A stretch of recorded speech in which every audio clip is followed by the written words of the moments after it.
O que começou como um protesto pacífico contra o aumento do preço dos combustíveis transformou-se numa das mais graves crises sociais dos últimos anos em Angola. A greve dos taxistas, convocada para durar 3 dias, alastrou a várias províncias e degenerou em confrontos, pilhagens e violência. Mas um ano depois, para muitos dos que viveram aqueles dias, a violência não terminou. As feridas continuam abertas e as respostas continuam por chegar. O 28, 39 e 30 foi um marco. O MPLA conseguiu travar um bocado as manifestações de rua. E eu acho que eles não estavam satisfeitos com o curso e o tipo de pessoas que estavam a começar a exigir para as manifestações, porque o MPLA não tem medo de nossos habituais, os habituês. O MPLA tem receio de que novas pessoas se juntem a nós. E naquelas 3 manifestações que nós fizemos, antes do 28, antes do início da greve dos taxistas, desceu muita gente da classe média. Um ano depois dos protestos que deixaram cerca de 30 mortos, as vítimas acusam o Estado angolano de abandono. Muitas famílias continuam sem respostas. Os sobreviventes carregam as marcas da repressão. Há histórias difíceis de esquecer. Laura Macedo recorda o caso de Tiago, um deficiente visual que perdeu o filho de 15 anos, o jovem que o guiava todos os dias.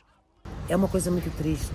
A polícia matou o filho de Tiago, pegou no filho de Tiago e levou para a morgue. Ali mesmo na rua onde ele estava a trabalhar, pegou no Tiago, levaram para a casa de um polícia e o Tiago, quando voltou para casa, já tinha feito o funeral do filho. A mãe do menino não teve sequer a possibilidade de ir acompanhar o seu filho à última morada, porque a polícia não permitiu. General Nila sobreviveu aos acontecimentos daquele dia. A 28 de julho de 2025, foi atingido por disparos na perna. Acabou detido. Passou um ano em prisão preventiva e foi libertado há apenas uma semana, depois do expirado o prazo legal da medida de coação. Hoje, desloca-se com o apoio de uma muleta. Ainda se recorda do momento em que acreditou que ia morrer.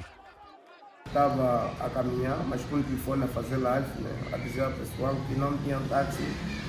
E aí eles acharam que eu era agitador da maioria e meteram os homens a me seguir. Eu até pensei que eram bandidos porque não estavam identificados, não estavam fardados. Eu só vi uma motorizada minha atrás, mandou parar, parei. Assim que eu mandei parar, eu vi, puxou a pistola, logo que ele falou para aí, eu parei, perguntei o que se passa. Ele disse o que se passa, puxou a pistola, começou a fazer disparo, fez 4 disparos. 2 que me atingiram, e o mano está a ver aqui, essa é a bala que está aqui, e esse é aquele que entrou e saiu. E eu perguntei o que se passa, ele disse o que se passa, se tu mais perguntar dessa forma, vou dar do peito ou da cabeça.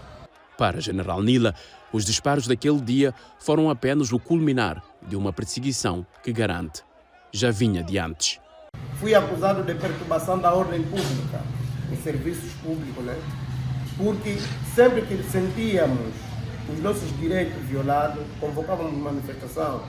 E essas manifestações o governo não gostava.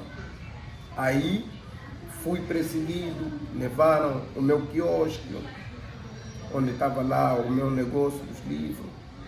Fui perseguido, a minha esposa escapou à morte antes do dia da manifestação. Então, aquele dia só consumaram já o auto de perseguição que eles estavam a fazer contra mim. Entre os taxistas, a revolta continua viva. As associações dizem que, um ano depois, nenhuma das principais reivindicações foi atendida. Os preços aumentaram, as dificuldades mantêm-se e muitos profissionais perderam a capacidade de sustentar o próprio negócio. Para Alexandre Barros, presidente da Associação dos Motoristas Associados Independentes de Angola, a única conquista foi a união da classe. Quanto às nossas reivindicações, infelizmente, muita coisa poderia ter acontecido de forma positiva, mas não aconteceu. Os taxistas continuam a ser pobres, os taxistas continuam sem nenhum incentivo.